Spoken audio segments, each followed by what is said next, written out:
ইফতার মাহফিল এটা আমরা প্রতি বছরের ন্যায় বরাবরই করে থাকি। আপনারা জানেন যে বিগত স্বৈরাচার শেখ হাসিনার আমলেও আমরা এরকম ইফতার পার্টি করেছি, তবে এবার একটু বেশি বড় সরে করার সুযোগ পেয়েছি, বড় পরিসরে করতে পেরেছি। কারণ হচ্ছে আপনারা জানেন যে আমাদের দল ক্ষমতায় এসেছে এবং আমরা এখন স্বাধীন সার্বভৌম দেশের নাগরিক হিসেবে সুন্দরভাবে করতে পারছি। অতীতে আমরা এগুলো পারিনি, করার চেষ্টা করছি কিন্তু করতে পারিনি ভালো মতো। যখনই আমরা এগুলোর আয়োজন করতাম তখন এসে আওয়ামী লীগের যে দোসররা যারা ছিল, আওয়ামী লীগের যে যারা ছিল তারা এসে এগুলো পঙ্গু করে দিত। পুলিশ বাহিনী দ্বারা আমাদেরকে অনেক হ্যাস্তন্যাস্ত করতো। আমাদের অনেক নেতাকর্মী ইফতারে আসলে তাদেরকে ধরে নিয়ে যেত, গ্রেপ্তার করে নিয়ে যেত। তো আমরা স্বাধীনভাবে আগে এগুলো করতে পারিনি, কিন্তু এখন আমরা পরিপূর্ণভাবে স্বাধীন। আমাদের দল ক্ষমতা এসেছে। আজকে আপনি জানেন যে আমাদের এখানে দুজন বড় বড় সিনিয়র নেতা আমাদের আজকের ইফতার মাহফিলায় উপস্থিত হয়েছেন।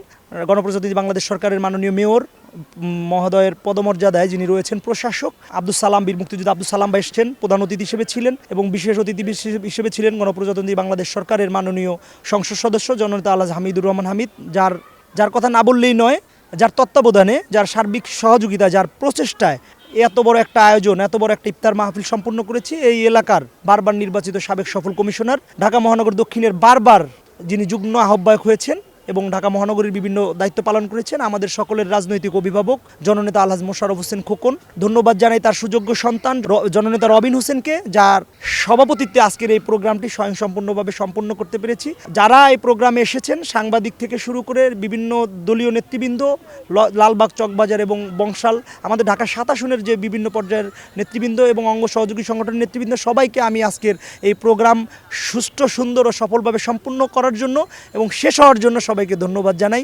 ইনশাল্লাহ আগামী দিনেও আমাদের এরকম প্রচেষ্টা থাকবে। আমরা আরও বড় পরিসরে এই ধরনের ইফতার মাহফিল আয়োজন করব। নেতাকর্মীদেরকে সঙ্গে নিয়ে আনন্দ সহকারে সারাদিন রোজা রেখে ধুমধাম আমরা ইফতার করব ইনশাল্লাহ। ধন্যবাদ আপনাকে। ধন্যবাদ এই সময় টিভিকে। এই সময় মনের কথা বলে, এই সময় সময়ের পথে চলে, এই সময় সমাজের কথা বলে, এই সময় সময়ের পথে চলে, সবার কথা বলে।